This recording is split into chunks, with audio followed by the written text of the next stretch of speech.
Assalamualaikum warahmatullahi wabarakatuh. Waalaikumsalam warahmatullahi wabarakatuh. Alhamdulillahi rabbil alamin. Wassalatu wassalamu ala asyrafil mursalin Sayyidina wa maulana wa qudwatina wa uswatina Muhammad wa ala alihi wa sahbihi ajma'in. Subhanaka la ilma lana illa ma 'allamtana innaka antal alimul hakim. Allahumma rabbana iftah bainana wa baina qaumina bil haqqi wa anta khairul fatihin. Rabbi shrah li sadri wa yassir li amri wahlul 'uqdatam min lisani yafqahu qawli.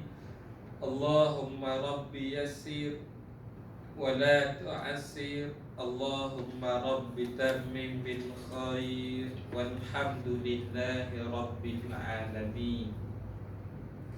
Kita sambung kembali pengajian kita di dalam huraian kitab Muqaddimah Aqidah Muslimin, pendahuluan kepada akidah orang-orang Islam ataupun kaum muslimin. Sambungan pada tengah hari ini muka surat 91, nombor yang keempat. Masih lagi di dalam huraian bab perkara yang membatalkan syahadah. Alhamdulillah, marilah sama-sama kita merakamkan setinggi-tinggi syukur kita pada Allah. Pada tengah hari ini, saya rasa ni kali pertama kot mula balik kuliah ni.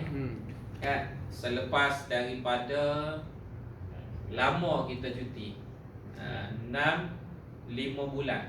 Bulan Oktober hari tu masih lagi di awal bulan tu boleh lagi kuliah. Kemudian selepas daripada tu barulah di isytihar PKP dan sebagainya, tak boleh rentas negeri dan sebagainya. Bersambung sampai kepada hari inilah. Apapun, alhamdulillah, kita syukur pada Allah dengan sedikit nikmat yang diberikan ini. Yang kita cari dalam hidup kita adalah nilai keberkatan sahaja. Buat sikit tapi barakahnya banyak, insya-Allah. Barakah tu mudah-mudahan dengan umur yang barakah. Maknanya Allah Ta'ala isi umur kita ni dengan perkara-perkara baik. Barakah juga boleh jadi dengan Allah beri ketenangan jiwa pada kita. Tak buat kerja ataupun dah benceng pun menjalani hidup dalam keadaan tenang, dalam keadaan bahagia. Itu yang kita cari, yang kita dambakan dalam hidup kita. Kita sambung kembali pada tengah hari ini, perkara yang membatalkan syahadah. Sebelum daripada ini kita telah bincang dah. Yang pertama hari itu bertawakal ataupun bergantung kepada selain daripada Allah. Yang kedua dia kata tidak mengakui nikmat zahir dan batin daripada kurniaan Allah. Yang ketiga beramal kerana selain daripada Allah. Rasa pahala amalan, kita beramal kerana selain Allah. Bahkan boleh bawa kepada syirik, boleh bawa kepada batal dua kalimah syahadat. Seumpama menyembelih, bukan menyembelih kerana Allah, tapi menyembelih kerana memenuhi syarat memuja jin. Dia ada buat perjanjian dengan jin, istilah Melayu panggil saka. Saka ni maknanya seseorang yang buat perjanjian dengan jin tu. Jadi jin pun memberi syarat kepada orang sekian-sekian, kalau kamu nak dapat bantuan daripada aku, kamu kena buat sekian-sekian. Umpamanya sembelih ayam, sembelih kambing, terpulanglah syarat yang dikenakan antara orang yang berjanji dengan jin yang dia puja tu. Baik, pada tengah hari ini nombor yang keempat, setengah daripada perkara yang membatalkan syahadah. Yang keempat, memberi hak secara mutlak. Mutlak ni makna sepenuhnya kepada yang lain daripada Allah dari segi mengadakan hukum syarak. Hukum makna dia ketetapan, syarak makna dia undang-undang. Orang putih panggil law, ataupun kadang-kadang kalau kita masuk pejabat dia tulis rules and regulation. Syariat lah tu. Syariat maknanya undang-undang yang menentukan boleh tak boleh, yang menentukan halal dan haram, yang menentukan benda ni hanya mutlak daripada Allah. Apa yang diputus oleh Allah dan Rasul. Kemudian barulah bawah tu baru mari orang panggil apa ni? Orang panggil ijtihad para ulama terhadap satu-satu benda yang tidak disebut secara jelas dalam Quran, dalam hadis. Sebagai contoh kita kata tentang hukum hisap rokok lah, tidak disebut secara jelas di dalam Quran, di dalam hadis, maka ijtihad para ulama yang mengukurkan benda tu. Tapi benda yang sudah jelas dia panggil dalil qat'i. Umpamanya wala taqrabuz zina innahu kana fahishatan wa sa'a sabila. Jangan kamu menghampiri zina kerana zina ini benda yang keji dan seburuk-buruk jalan. Ada dalil yang jelas. Al-khamru wal maisiru wal ansabu wal azlamu rijsum min amali syaitan. Sesungguhnya arak, judi, tilik nasib, itu benda hak jelas. Jadi hak yang boleh memutuskan benda tu boleh tak boleh, halal haram dan sebagainya hanya Allah. Jadi kalau ada manusia yang memberikan hak memutuskan ni kepada selain Allah, kalau kita pegang maknanya kita beretika ada selain Allah yang boleh beri keputusan sama ada boleh tak boleh menentukan halal ataupun haram, maka boleh bawa kepada rasa akidah. Yang mutlaknya kita hanya beri kepada Allah dan Rasul sahaja. Selain Allah dan Rasul tidak mutlak. Sayang pada suami tidak mutlak. Sayang pada Allah Rasul kena sayang secara mutlak. Mutlak ni maknanya tanpa tapi ya. Bila Allah Rasul kata begini, kira gitu lah. Tapi kalau suami kata begini, kena tengok dulu perintah arahan dia tu betul ke tidak dengan syariat. Kalau betul tak ada masalah. Suami suruh sembahyang zuhur, kena taat. Moga tak salah dengan syarat pun. Tapi suami suruh buka aurat, tak wajib. Walaupun suami hak tanggung nafkah kita, walaupun makan minum kita ni suami hak tolong bayar, suami tolong beli. Rumah yang kita duduk pun suami bayar sewa, suami tolong beli. Kain pakai kita pun suami tolong beli. Tapi dah suami suruh arahan hak bercanggah dengan yang mutlak.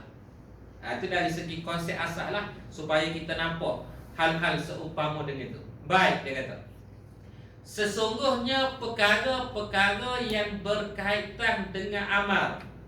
Amal tu bukan amar nama orang tu. Itu amrun. Dalam bahasa Arab amrun maknanya perintah. Dia je dalam bahasa Rumi juga amar, amrun, perintah ataupun urusan.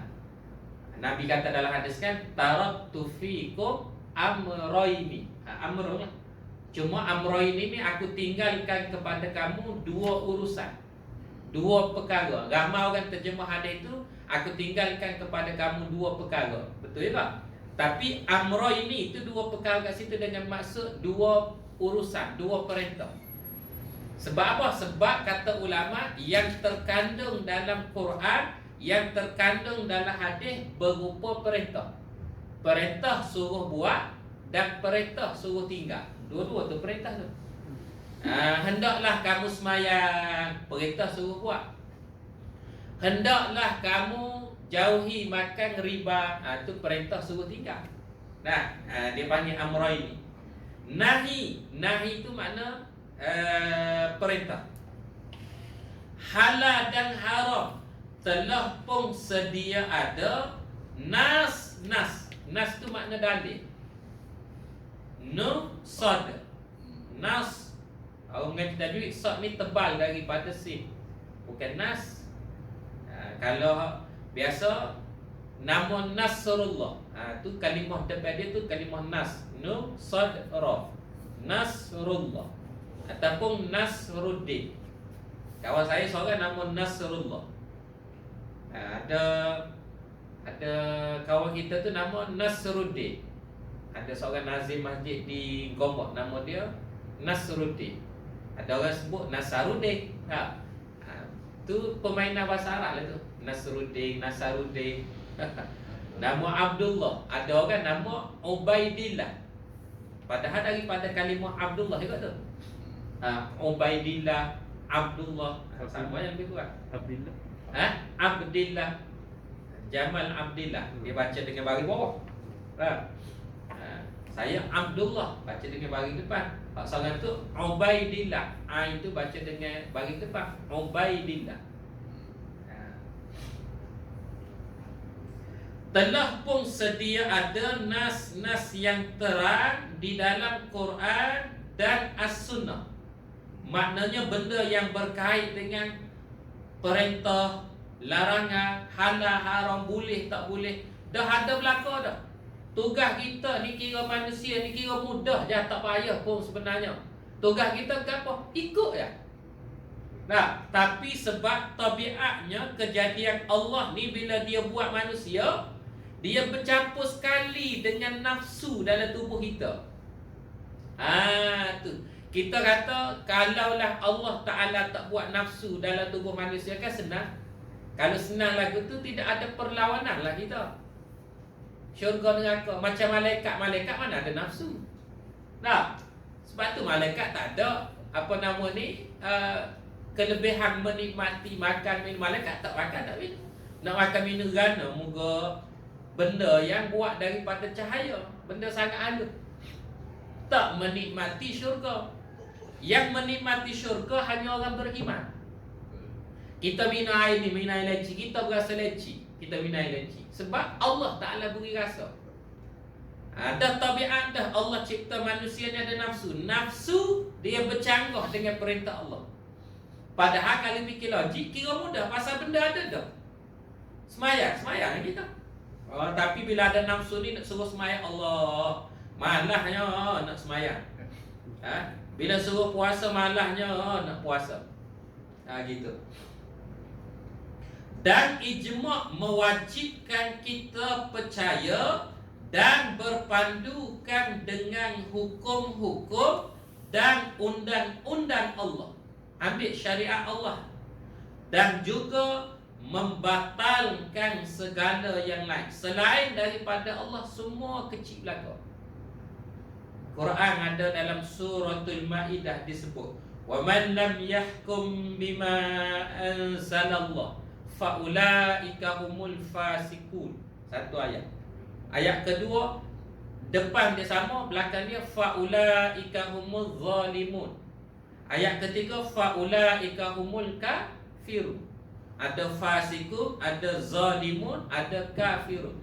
Sesiapa yang tidak berhukum dengan peraturan yang Allah Ta'ala turunkan, maka sesungguhnya dia tu orang fasik, kata Allah. Ayat seterusnya Allah Ta'ala kata dia orang zalim. Ayat seterusnya Allah Ta'ala kata dia orang kafir. Maka ulama telah tafsir makna ayat ni. Ayat yang sama tetapi natijah bagi orang tu natijah yang berbeza. Ada fasik, ada zalim, ada kafir. Yang beratnya yang kafir lah. Pasal kalau fasik tak kira rosak akidah lagi. Fasik ni boleh masuk syurga lagi, cumanya boleh jadi azab dalam neraka dulu. Tak, fasik. Kalau kita ngaji fiqh, fasik tu apa? Fasik tu makna orang yang buat dosa besar. Walaupun sekali terang-terangan nyata buat dosa besar. Ataupun orang yang berterusan buat dosa kecil. Dan dia menzahirkan secara terang-terangan tu pula dosa tu. Tidak kata tahu dah kita buat dosa, duk senyap-senyap sudahlah. Tak. Umpamanya tak orang lelaki pakai luar pendek, mazhab Syafi'i aurat pusat hingga lutut. Dia pakai luar pendek. Dia bermazhab Syafi'i. Maka hormatilah pandangan mazhab Syafi'i, walaupun ada pandangan mazhab lain kata hanya tutup kemaluan depan, kemaluan belakang je. Sebab tu kita tengok setengah kaum muslimin lain di negara-negara luar tu, dia orang pakai seluar pendek biasa pasal lutut tu bukan aurat. Tapi kita mazhab Syafi'i kira aurat lah. Dan uruf tempat kita pun kalau contoh kata pakai seluar pendek, pakai boxer gitu, rasa macam aib, betul tak? Uruf tempat kita. Jadi nampak aib. Kalau saya mari kuliah Zahura tengah hari ni pakai boxer. Lagu mana? Rasa pakai tak ada orang dengan kuliah rasanya. Pakai boxer. Walaupun bila kita ngaji khilaf mazhab, dari segi aurat lelaki ada pandangan kata aurat lelaki ni tutup kemaluan depan, kemaluan belakang sahaja. Masa zaman saya mengaji, kalau faham kata tutup kemaluan depan, maknanya pakai spender. Bukan tutup depan, tutup belakang. Kira pakai spender juga. Kalau nak faham mudah lah. Padahal tutup aurat ni dia tak kisah tutup gapo pun, asal tak nampak bentuk tubuh, tak nampak warna kulit. Maka kalau kita ngaji mereka detail lagi, ulama kata kalau orang tu tutup dengan tanah liat, dia telanjang bogel, tapi dia ambil tanah liat, tebal jadi tanah liat. Bentuk tubuh tak nampak, warna kulit tak nampak. Orang tengok pada dia pun tak timbul gairah, tak timbul syahwat. Maka kira tutup aurat. Walaupun kalau dia lepas kata jatuh, telanjang bogel pula. Hal tu baru aurat. Gitu keadaan dia. Jadi ulama telah menghuraikan maksud pada ayat tadi, maknanya natijah berbeza bagi orang yang beriktikad pada hukum Allah yang berbeza. Contoh orang yang ada kemampuan kuasa tapi dia tak nak berhukum dengan hukum Allah. Dia ambil hukum manusia dan dia tak beriktikad pun hukum manusia ni lebih baik daripada hukum Allah. Saja je dia pilih. Sebab boleh jadi kalau dia ambil hukum manusia ni tidaklah dia rasa macam hukuman tu macam seberat dengan hukuman pada Allah. Macam hukuman daripada Allah, kalau contoh kita ambil hukum zina. Hukum zina ni jatuh dua. Pertama, orang hak sudah berkahwin dengan orang yang belum berkahwin, dia panggil muhsan dengan ghairu muhsan. Orang dah kahwin dengan orang tak kahwin lagi. Mudah kita faham kalau tok laki orang, kalau dah berkahwin, dah jadi suami orang, kalau sabit salah zina, jawapan dia mati dah dia. Betul ke tidak? Hak ni hak sepatutnya barulah orang hak laki-laki muslimin yang sudah berkahwin dia tak berani berzina. Pasal hukuman dia rejam sampai mati. Rejam sampai mati. Hukuman dunia dia rejam sampai mati. Hak soal tersembunyi, nak tahu pak benda ni di tengah-tengah kita berkuliah tengah hari ni, banyak mana kes dan isu berlaku suami orang berzina dengan bini orang. Betul ke tidak? Kenapa tak takut macam tu? Kerana tak dilaksanakan undang-undang daripada Allah. Soal yang saya sebut, soal tak ada kuat lain ni, dia ada, negara tu ada kemampuan, ada kuasa melaksanakan, tapi dia tak nak pilih. Tapi juga dia tidak beriktikad, tidak dia kata undang-undang maka dia jatuh, hukum dia fasik, zalim. Kenapa? Kerana dia tidak mengambil the best solution. Sebab nak baki manusia hak rosak, kena guna engineer hak buat manusia juga. Kereta BMW rosak, kena bawa pergi bengkel BMW juga. Proton, bawa bengkel Proton. Dia tak boleh kalau kereta BMW rosak, kita bawa pergi tempat beki mesin bas tu, tak ada. Manusia rosak, rosak dengan zina, rosak dengan arak, rosak dengan judi, rosak dengan dadah. Nak beki manusia ni macam mana? Jawabnya balik kepada syariat Allah. Sinilah kitab ni mengajar pada kita dari segi akidahnya, biar kita orang beriman ni ada kepahaman sekurang-kurang asas kepahaman, solusi terbaik nak jaga manusia adalah balik semula kepada syariat Allah. Itu dah solusi dia. Kita nak suruh anak kita taat pada kita, solusi dia balik pada Allah. Kita nak suruh anak kita dengar cakap kita, anak kita taat pada Allah, kita pun berhati pada diri kita. Kita semayang 5 waktu tak cukup, maka kita kena insaf muhasabah diri kita dulu. Balik pada Allah. Balik pada Allah dengan taubat, dengan kembali semayang cukup 5 waktu, doa pada Allah. Yakinlah Allah akan baiki kehidupan kita sikit demi sikit. Quran kata, ya ayyuhallazina amanu sta'inu bis sabri was salah. Wahai orang beriman, carilah pertolongan pada Allah dengan sabar, dengan semayang. Semayang cukup 5 waktu. Makna semayang itu makna balik pada Allah lah. Mana mungkin orang yang kata dia nak kembali pada Allah, tapi dia tidak perbetulkan semayang dia. Kalau dia kata saya nak insaf dah, saya nak taubat dah pada Allah, tapi dia tidak perbetulkan semayang dia, dia hipokrit dalam tindakan. Bila dia perbetulkan semayang, pada masa yang sama jiwa dia mesti lebih dekat dengan masjid. Dia kata dia taubat, dia kata dah balik pada Allah, tapi dia dengan masjid, dengan surau tak nampak muka. Mana tempat taubat dia? Tempat taubat dia dalam kelab-kelab malam. Tak jadi taubat lagi tu. Jadi hipokrit. Baik. Di antara hujah-hujahnya adalah dia bawa datang hujah. Maknanya kita kena ikut benda apa yang sudah ada nas, ada dalil. Yang pertama dia kata, Allah Subhanahu wa ta'ala mewajibkan kita mengikut syariat Islam dan melarang kita mengikut yang lain daripada syariat Allah Subhanahu wa ta'ala. Sebarang undang-undang dan hukum-hukum yang terkeluar daripada syariat Allah, sama ada dari segi prinsip umum ataupun roh perundangan Islam, adalah haram bagi umat Islam. Maknanya orang Islam tak boleh nak ambil undang-undang selain daripada undang-undang Allah.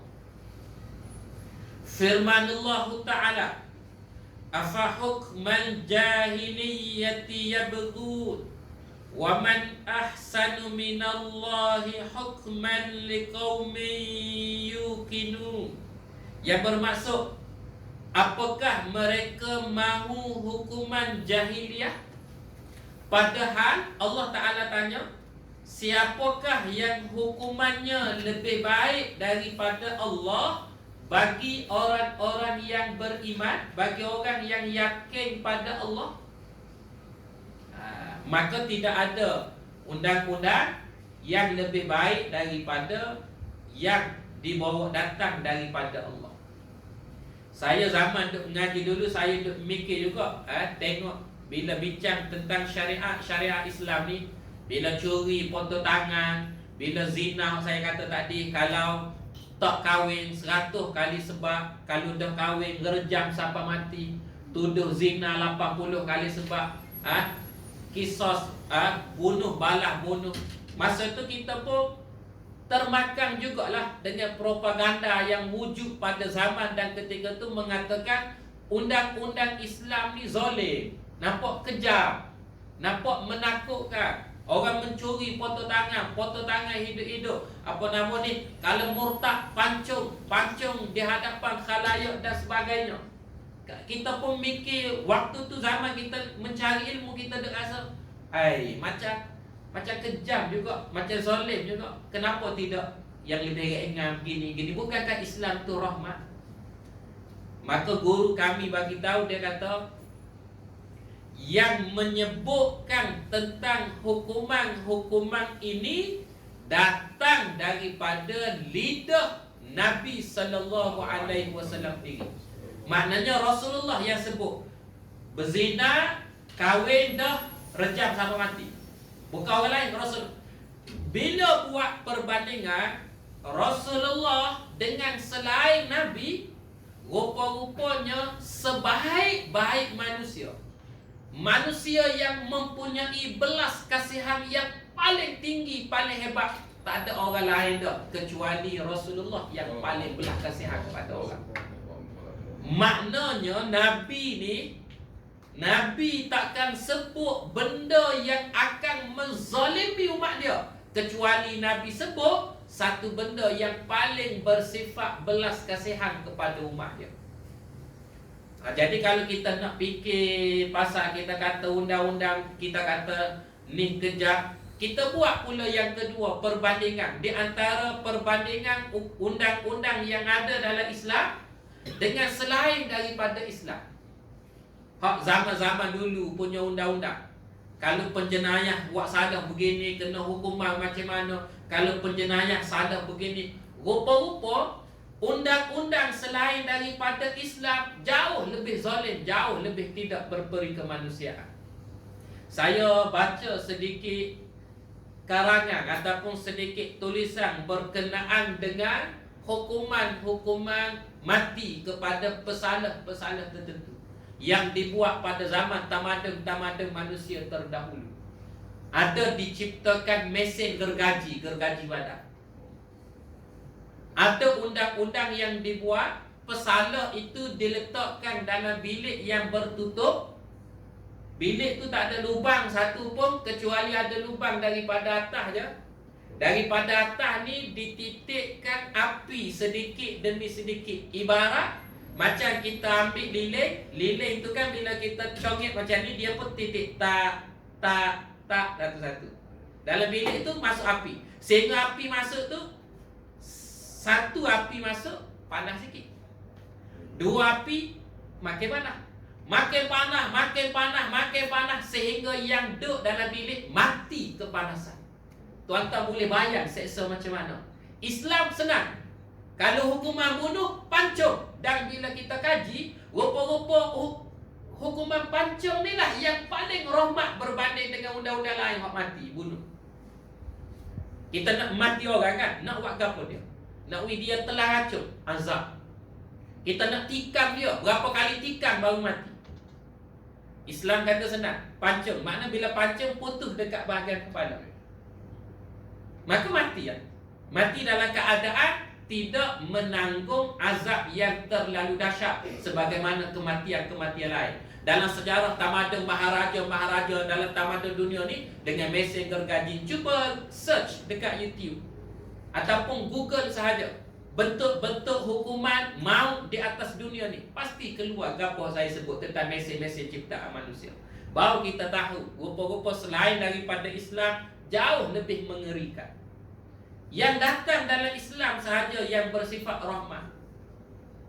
Baik. Kemudian dia kata firman Allah Ta'ala lagi, summa ja'alnaka ala syari'atin minal amr fattabi'ha wa la tattabi' ahwa'al ladzina la ya'lamun. Kemudian kami jadikan kamu di atas satu syariat, peraturan tentang urusan itu, iaitu urusan agama, maka ikutilah syariat itu. Ikut je jalan tu, jalan Islam. Dan janganlah kamu ikuti hawa nafsu orang-orang yang tidak mengetahui. Maknanya jangan ikut orang jahil. Dan benda ni seringkali juga saya sebut, kita orang yang belajar ni, walaupun tak banyak lah, saya pun bukan mengaji banyak, tuan-tuan pun kita kadang mengaji sikit-sikit, tapi biarlah kita orang yang mengaji ni walaupun qadar sikit, jangan bagi kehidupan kita ni serupa dengan kehidupan orang jahil. Jangan bagi serupa. Kalau kita masuk rumah orang jahil, dalam rumah orang jahil tu ada patung-patung. Dia tak sedar patung tu menghalang malaikat rahmat daripada masuk dalam rumah. Biar rumah kita, hak kita mengaji sikit-sikit ni, tak ada patung-patung hak gambar penuh satu badan tu. Kalau ada patung pun, qadar patung mainan untuk anak-anak kita hak kecil, hak dia main, hak tu ulama khilaf. Contohnya patung apa? Patung harimau. Anak kita harimau kecil, anak kita main mini zoo kat rumah kita. Ulama khilaf. Kalau patung tu patung hak anak budak kecil duk angkat, jatuh, campak, main, balik, tu tak apa. Tapi kalau patung hak duduk duduk dekat rak TV rumah kita, TV besar, kita beli TV besar, sebelah rak TV tu patung 5 seekor. Penuh satu badan. Daripada kepala sampai ke penuh. Kita ingat kau barang antik. Kita ingat kau nampak bila kawan-kawan kita main rumah, kita nampak macam nampak macho lah, nampak macam hebat. Oh hebat dia pengumpul. Rupa-rupa mendedahkan kejahilan kita. Kita bukan ulama. Saya pun tak kata saya ni tok guru besar dak. Tapi biar kita ambil faham daripada ayat ni. Jangan bagi kehidupan orang yang mengaji ni sama dengan kehidupan orang jahil. Orang jahil dia mungkin dia tak tahu. Agak-agak Allah Ta'ala tak ambil salah pada dia. Tapi kita tak nak biarkan diri kita berada dalam kejahilan. Kerana jahil tu sendiri satu dosa. Jahil tu sendiri satu dosa. Kita ingat dosa ni minum arak je. Minum arak dosa lah kita.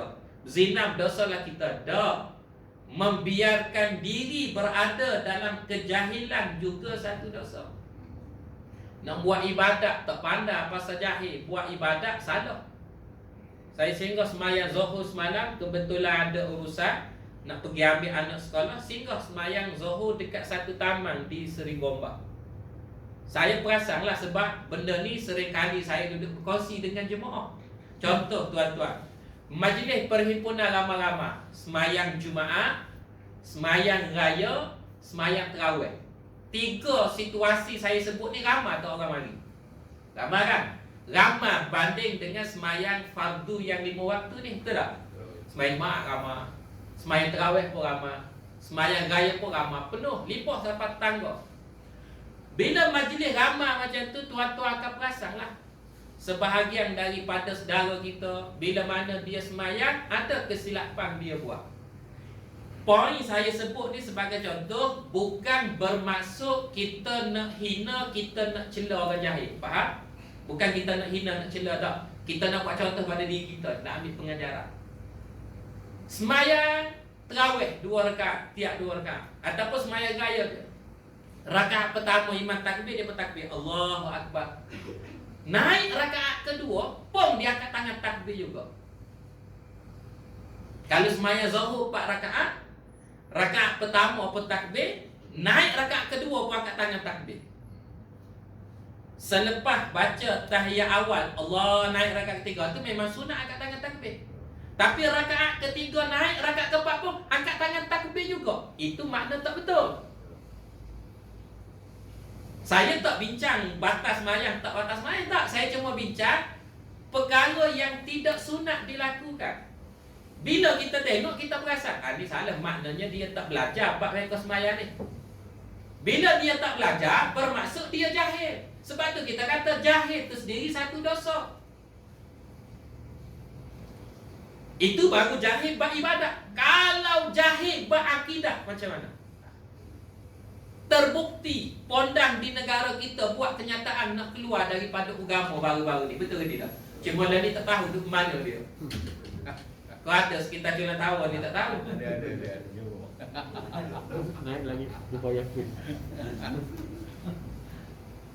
Kenyataan yang dia sebut mengundang reaksi balas daripada ramai pihak, termasuk Menteri Agama. Kalau siapa Menteri Agama keluar kenyataan, kat mana kira besar lah Menteri sendiri. Padahal benda-benda kecil tak pada Menteri, betul ke tidak? Bawah Menteri ni, bawah Menteri Agama ni ada apa? Ada JAKIM, ada YADIN, ada Majlis Agama Negeri-Negeri. Patut padang dengan hak bawah lah. Menteri banyak kerja besar lagi dia nak kena buat. Tapi siapa Menteri buat kenyataan balas. Jangan main-main dengan kenyataan kata nak keluar daripada Islam, kerana boleh bawa kepada kekufuran. Saya nak sebut kenyataan tu dia takkan keluar kecuali daripada mulut orang jahil. Maaf sekali lagi supaya tuan-tuan tak salah faham. Bukan kita nak hina, nak cela orang jahil. Saya cuma nak sebut dari segi perbuatan, membiarkan diri dalam kejahilan tu satu dosa. Hak saya buat contoh tadi, jahil dalam ibadat. Jahil dalam ibadat tak apa lagi. Kalau kawan hak aneh-aneh tengok, kawan boleh betul kita. Kalau kita boleh terima teguran, alhamdulillah. Maknanya lepas pada tu kita tak buat macam tu. Kawan tegur. Tapi kalau jahil berakidah ni dia duduk sorang-sorang. Mana orang tahu akidah kita dalam hati keyakinan kita macam mana keadaan kita beriman dan sebagainya. Gitu. Kemudian dia kata yang kedua, yang kedua, antara hujah yang kedua, Allah tidak mengharuskan kepada orang mukmin, wallahu a'lam. Kita berhenti kat situ. InsyaAllah panjang umur, ada rezeki, kita sambung dalam pengajian kuliah yang akan datang. Mohon maaf terkasar bahasa terlebih bicara. Mudah-mudahan ada manfaat walaupun tak lama dan sebagainya. Permulaan kepada start kuliah balik tempat kita ni, mudah-mudahan senantiasa berpanjangan, ada barakah dan sebagainya insya-Allah. Assalamualaikum warahmatullahi wabarakatuh.